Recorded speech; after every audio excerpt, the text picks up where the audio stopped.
नमस्कार. ॲग्रोवनच्या मार्केट कट्टामध्ये आपल्या सगळ्यांचं पुन्हा एकदा स्वागत. यंदा कापूस आणि सोयाबीनचं उत्पादन मोठ्या प्रमाणात कमी झालं. तरी आपल्याला माहिती आहे की मागच्या काही दिवसांपासून बाजारात या दोन्ही मालाचे भाव दबावात होते. गेल्या 2 आठवड्यापासून तर मालाचे भाव आणखीनच कमी झाले. त्यामुळे शेतकऱ्यांची चिंता जास्त वाढलेली आहे. मग नेमके हे भाव कशामुळे कमी झालेले आहेत? खरंच यंदा उत्पादन कमी आहे का वाढलेलं आहे का? आणखीन काही घटक आहे की कापूस आणि सोयाबीनच्या भावावर परिणाम करत असतात? तसंच आता पुढच्या काही कालावधीमध्ये आपला हरभरा सुद्धा बाजारात येईल, दाखल होईल. तसंच मक्याच्या सुद्धा भावामध्ये काय चालू आहे?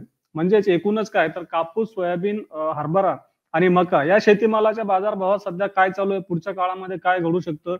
शेतकऱ्यांना यंदा या मालाकडून काय अपेक्षा शेतकरी व्यक्त करू शकतात? याच्यावर आज आपण चर्चा करणार आहोत. आज आपल्यासोबत आहेत डायरेक्टर केडे advisory Ajay Kedia sir. Sir, आपका स्वागत है एग्रोन में. नमस्कार सर, पहला क्वेश्चन यही है विशेषतः सोयाबीन के बारे में. हम लोगों ने देखा कि इस साल बारिश कम होने से एक अंदाजा था कि इस टाइम सोयाबीन का प्रोडक्शन कम है. लेकिन हम लोगों ने देखा कि पिछले कुछ दिनों से सोयाबीन का जो रेट है वो बहुत ज्यादा कम होते जा रहा है. फार्मर्स भी पैनिक सेलिंग बढ़ा रहे हैं. तो ऐसा क्यों हुआ है कि मतलब एक तो हमारा प्रोडक्शन कम दिखाई देता है लेकिन इसके बावजूद भी अच्छा रेट नहीं मिल रहा है? नमस्कार। देखिए, सबसे पहले अगर सोयाबीन की बात करें तो जैसे हमने लास्ट मंथ में जब सेशन किया था तब मैंने कहा भी था कि एक तो इस बार सप्लाई अच्छी है एज कम्पेयर टू जो हम ज्यादा करके पहले देख रहे थे। मस्टर्ड की भी सोइंग अच्छी हुई है, ग्लोबल मार्केट में भी सप्लाई अच्छी रहने की उम्मीद है, जिसकी वजह से भाव में हमने गिरावट आते हुए देखी। यूएसडी की जो रिसेंट जनवरी की एस्टीमेट आए जहाँ पे बताया जा रहा है कि ग्लोबल सोयाबीन का जो मार्केट है वो करीबन 398.97 मिलियन टन के आसपास का है, जिसका भी एक असर रहा है कि ग्लोबली अगर हम देखें पूरे ऑयल सीड में हमने प्रेशर बनते हुए देखा। नो डाउट पिछले 2 साल पहले हमने एक अच्छी खासी तेजी देखी थी, बट अब सप्लाई साइड सुधर गया है और डोमेस्टिकली अगर हम देखें तो इस बार बजट में भी माननीय एफएम ने भी अपडेट दिया था कि ऑयल सीड के ऊपर और काम किया जाएगा। तो आई थिंक सप्लाई भरपूर होने की वजह से हमने ये रिसेंटली प्राइस में फॉल आते हुए देखा था। हाँ, ये जरूर है कि जब ये भाव 5000 का हो गया था तब हमने कहा भी था कि एक बार 4700 के आसपास का लेवल दिखाएगा, इसके नीचे नहीं जाएगा। लेकिन थोड़ा पैनिक सेलिंग या हम बोल सकते हैं कैश क्रंचर्स के चलते हमने पिछले 1 हफ्ते में लगभग 3.5 पौने 4% की गिरावट देखी। प्राइसेस अब 4650 तक आ चुका है। बट फ्रैंकली मुझे नहीं लगता है कि ये 45 साढ़े 45 के नीचे होल्ड करे, क्योंकि क्रॉप डेफिनेटली अच्छी है मस्टर्ड की। बट अब जो हमने weather alert Gujarat, Rajasthan, MP belt में देखा है उसका भी असर आएगा।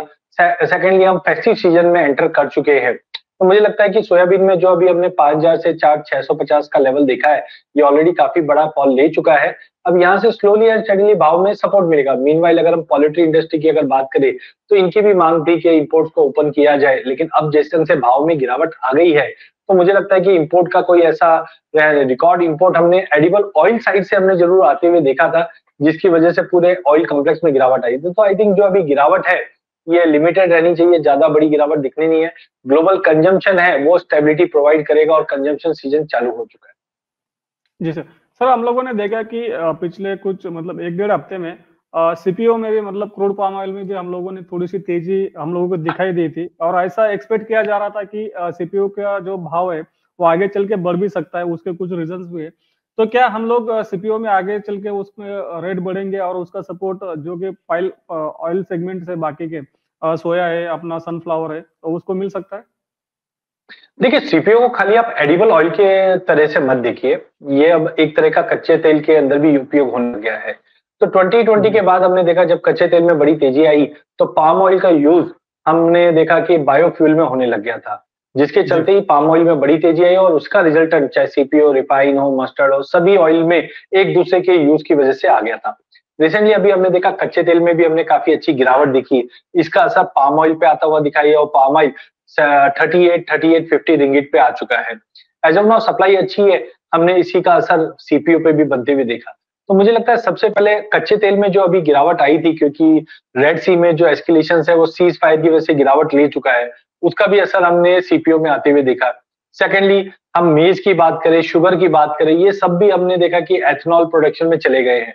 तो जो पहले प्रेशर पाम ऑयल में या सीपीओ में पड़ा हुआ था जो सपोर्ट कर रहा था, अब कहीं ना कहीं वो कम हुआ है, जिसकी वजह से भाव में गिरावट आई है।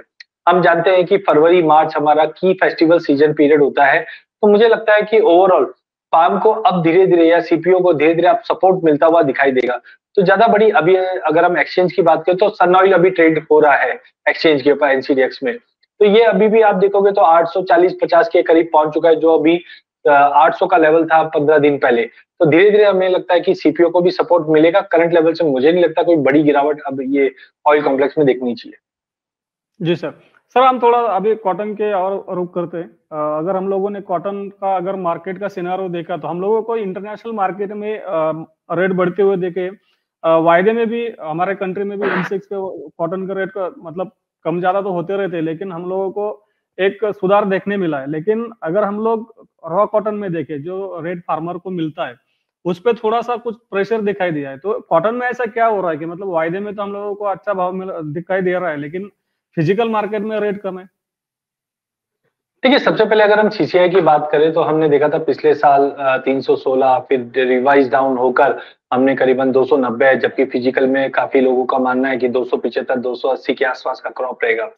पिछले साल फार्मर्स को भाव अच्छे नहीं मिले, जिसके चलते इस बार हमने देखा कि अक्टूबर के बाद नवंबर, दिसंबर और इनफैक्ट जनवरी में भी हम देख रहे हैं 2 लाख गठान के आसपास का अराइवल कंटिन्यू मार्केट में मेंटेन रहा।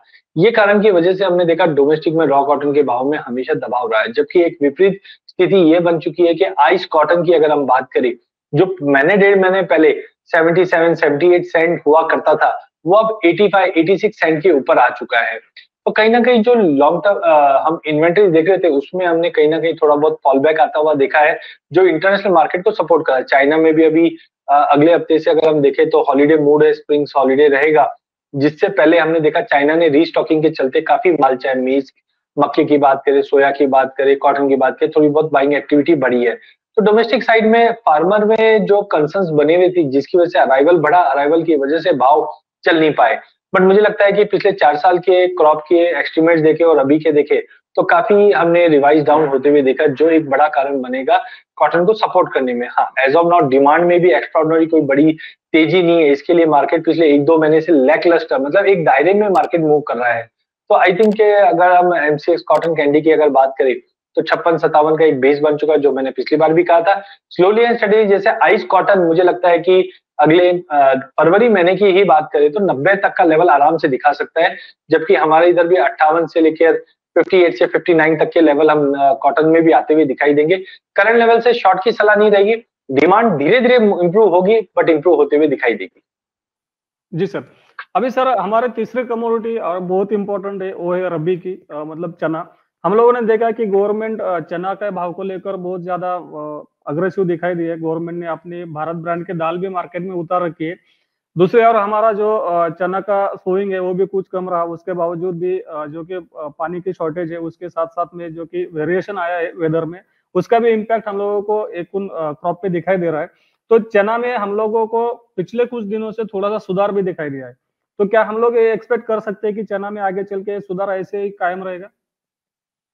देखिए, चना आई थिंक कोविड के बाद ही हमने सिनेरियो चेंज होते हुए देखा, क्योंकि प्रोटीन की जो डिमांड हम पहले देख रहे थे कि जो नॉन वेज साइड से था, वो अब प्रोटीन की डिमांड हम देख रहे थे कि एग्री प्रोडक्ट पे है। तो चने का पल्सेस में डिमांड बढ़ते हुए दिखाई दी। एकरेज की अगर बात करें तो लगभग 7% का एकरेज में फॉल हुआ है। अभी भी वेदर कंसर्न्स बन रहा है, जिस ढंग से हमने देखा ऑरेंज अलर्ट हमने राजस्थान, गुजरात, एमपी के बेल्ट में है, उससे भी यील्ड में फॉल आता हुआ दिखाई दे रहा है। कंजम्पशन पैटर्न हमने देखा कि कोविड के बाद से ही धीरे धीरे हम देख रहे हैं कि डिमांड में बढ़ा हुआ है। लेकिन इसी चीज इलेक्शन पीरियड भी है, तो गवर्नमेंट ने मेक श्योर किया कि ज्यादा बड़ी तेजी नहीं आए भाव में, जिसका पूरा ख्याल रखता हुआ दिखाई दिया। और बार बार में गवर्नमेंट ने, जैसे फार्मर को इंसेंटिव देने के लिए गवर्नमेंट ने एमएसपी में 4% का इजाफा करता हुआ दिखाई दिया।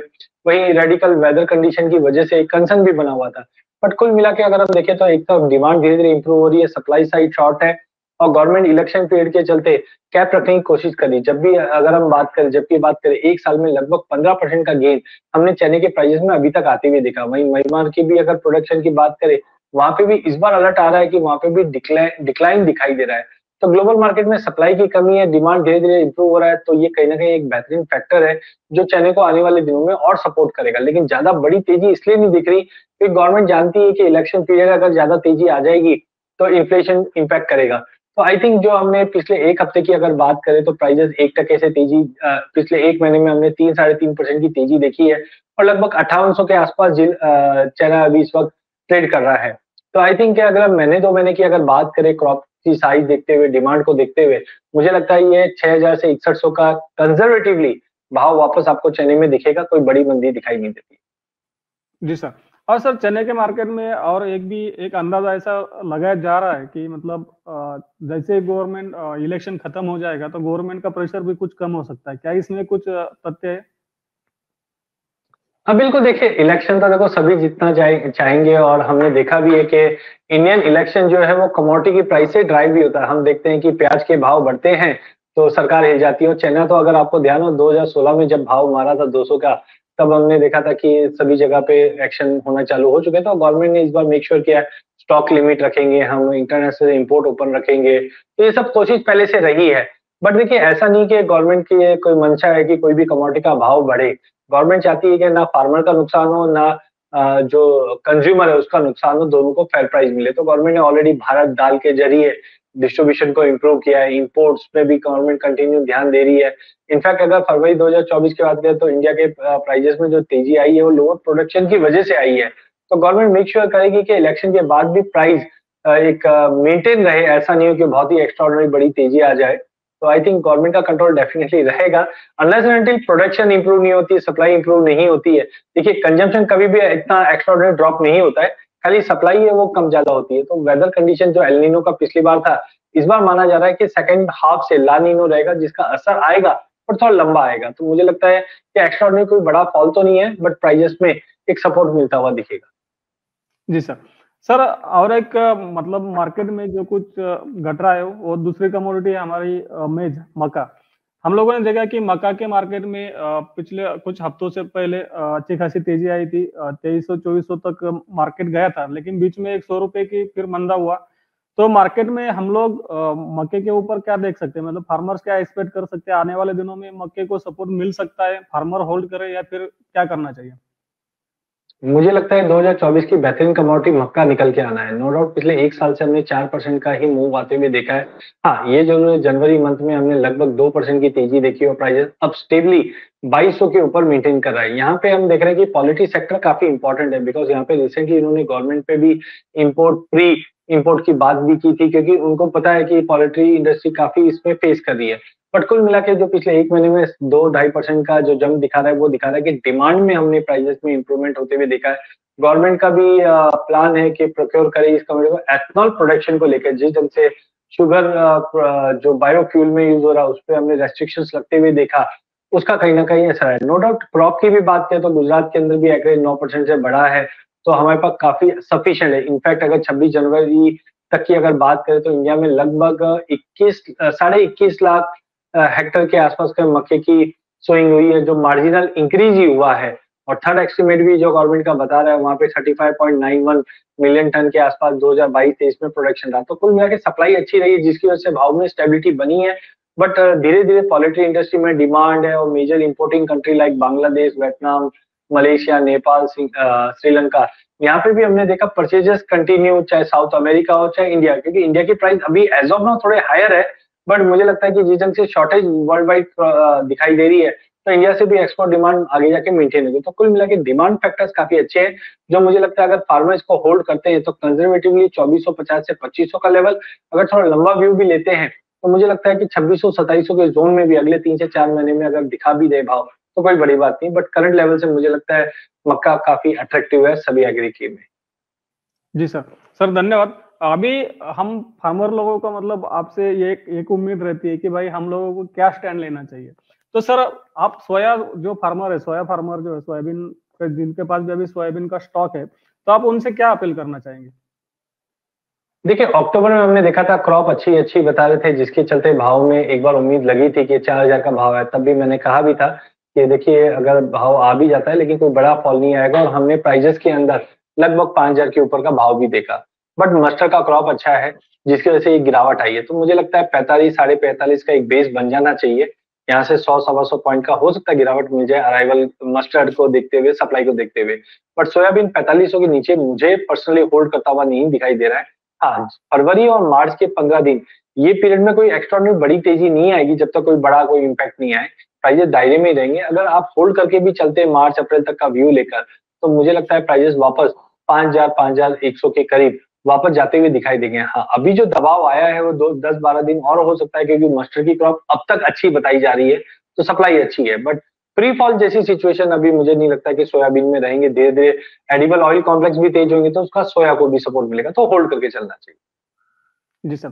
और सर कॉटन के बारे में आप क्या कहेंगे? अभी पैनिक सेलिंग फार्मर का बहुत ज्यादा बढ़ चुका है। मतलब हम लोग देखें तो डेली अराइवल 2 लाख गठन के आसपास है, डेली के अराइवल। दूसरी ओर हम लोगों ने देखा कि फार्मर की पैनिक सेलिंग बढ़ी है, क्योंकि रेट भी कम होते जा रहे हैं। तो आप कॉटन जो फार्मर है कॉटन के, तो उनको क्या अपील करना चाहेंगे? देखिए, कॉटन की क्रॉप को देखते हुए डेफिनेटली तेजी आएगी, और ये तेजी हमने इंटरनेशनल मार्केट में समझी इस चीज को। इसलिए हमने देखेंगे पिछले 1-1.5 महीने में 77 सेंट वाला आइस कॉटन अब 86 पे पहुंच चुका है, मतलब 8 से 10 सेंट की तेजी बन चुकी है। हमारे यहाँ पे अभी भी हम जो पेसिमिज्म बना हुआ है, डिमांड को लेके बना हुआ है, जिसकी वजह से भाव उठ नहीं रहा है। और फार्मर ने पिछले साल जो पेन देखा है, उसके बाद देखिए फार्मर को कितना भी बताए, लेकिन जो पिछले साल का सिचुएशन देखा वो इस बार नहीं हुए। इसके चलते हमने नवंबर, दिसंबर और इनफैक्ट जनवरी में फ्रैंकली मेरी भी ऐसा उम्मीद नहीं थी कि 14 जनवरी के बाद अराइवल रहेगा। बट आप ये देखिए 21 तारीख तक 2 लाख गठान की अराइवल आ रही है, तो मतलब पैनिक सिचुएशन आप समझ सकते हैं। तो मुझे लगता है कि जो बड़ा वीकनेस वाले पॉइंट या दिन थे वो ऑलमोस्ट निकल चुके हैं। पेशेंसली अभी भी अगर मैं बोलता हूँ कि होल्ड करें, क्योंकि जो स्प्रेड है इंटरनेशनल तेज हो चुका है, हमारा यहाँ पे भाव नहीं बढ़ा है, वो बहुत अट्रैक्टिव बैट हो जाएगा। तो मुझे लगता है 15 मार्च तक की अगर बात करें तो हम लोग वापस 58 के ऊपर 58, 59 जो एमसीएक्स कॉटन कैंडी दिखा रहा है, 54 नहीं दिखाऊंगा नया वाला जो है। बट मुझे लगता है यहाँ से 3-4 हजार पॉइंट की तेजी आराम से मिल जाएगी। करंट लेवल से निकलने की सलाह नहीं रहेगी। अगर आप होल्ड कर पाओ महीने 1.5 महीने, तो इंप्रूवमेंट दिखाई देगा। सर परसेंटेज में आप बता सकते हैं कितने परसेंटेज तक हम लोगों को रेट में सुधार देखने मिल सकता है? एज ऑफ नाउ देखिए, एक चीज आप समझिए, हमारे यहाँ इलेक्शन पीरियड है, तो इलेक्शन जी। पीरियड में देखो गवर्नमेंट भी सपोर्ट करेगी कि फार्मर को नुकसान नहीं होए, बट साथ ही साथ गवर्नमेंट ये भी देखेगी कि पब्लिक को भी इसका असर नहीं है। तो कॉटन में मुझे नहीं लगता है कि पब्लिकली एज ऑफ नाउ हम डायरेक्ट इम्पैक्ट कर पाएंगे। तो फार्मर को सपोर्ट मिलना चाहिए, और उसके हिसाब से मुझे लगता है कि करंट लेवल से प्राइजेस के अंदर लगभग आप मान के चलिए 7 से 8% का इजाफा हम आराम से देख पाएंगे। अगर कॉटन कैंडी की अगर बात करें तो 54-55 का जो भाव है, यहाँ पे मुझे लगता है कि 58 से लेकर 59 का लेवल आराम से दिखा देगा। बट एक चीज ध्यान रखिए, इलेक्शन पीरियड जब भी होता है तो वहां पे हम देखते हैं कि कैश क्रंचेस बहुत ज्यादा होता है, जो एग्री व्यापार को इम्पैक्ट जरूर देता है। तो मुझे लगता है कि अप्रैल मई जो मंथ रहेंगे वो काफी हार्ड मंथ रहेंगे एग्री कमोडिटी के लिए। बट कॉटन अभी 15 मार्च तक मुझे लगता है अच्छा सपोर्ट मिलता हुआ दिखेगा। जी सर। और सर चना के ऊपर तो आपने बोल दिया। अभी मक्के के ऊपर क्या हम लोग एक्सपेक्ट कर सकते हैं, और आप मक्का फार्मर्स को क्या कहना चाहेंगे? देखिए, मक्का मुझे लगता है अभी तक हमने जो भी सारी कमोडिटी में डिस्कशन किया उसमें सबसे अट्रैक्टिव वेट मुझे मक्का लगता है। मक्का अभी भी बढ़ा नहीं है, सप्लाई भी काफी अच्छी है हमारे पास। और अब जिस ढंग से सोया अपना शुगर बैन पे बैन हुआ है बायोफ्यूल के चलते, तो सभी का ध्यान जो है मक्के पे ही है। तो क्रॉप भी अच्छी है, और जो नई डिमांड निकली है ये एक बड़ा ट्रिगर फैक्टर रहेगा। चाहे पोल्ट्री इंडस्ट्री में भी डिमांड में इंप्रूवमेंट चला, अभी समर्स आएंगे तो अभी इतना नहीं रहेगा, बट कुल मिला के डिमांड मेंटेन रहेगा मक्के में, जो मुझे 2600-2700 का जोन अगले 3-4 महीने के व्यू में दिखाई देता है। 2100-2200 का जो जोन है वो बेहतरीन जोन है लेके रखने के लिए। मक्के में मुझे लगता है आज जो भी कमोडिटी हमने डिस्कस की उसमें सबसे अट्रैक्टिव मुझे मक्का लगता जी सर। अभी केडिया सर ने हम लोगों के जो भी क्वेश्चंस थे फार्मर्स के मन में कि कॉटन में क्या होगा, सोयाबीन में क्या होगा, मक्के में क्या होगा, चना में हम लोग क्या एक्सपेक्ट कर सकते हैं, इन सभी सवालों का केडिया सर ने बहुत आसान शब्दों में जवाब दिया। इसलिए मैं केडिया सर का आभार व्यक्त करता हूँ। धन्यवाद सर, आपने हमें टाइम दिया और हमारे सारे है। सवालों बहुत के बहुत जवाब दिए। Thank you.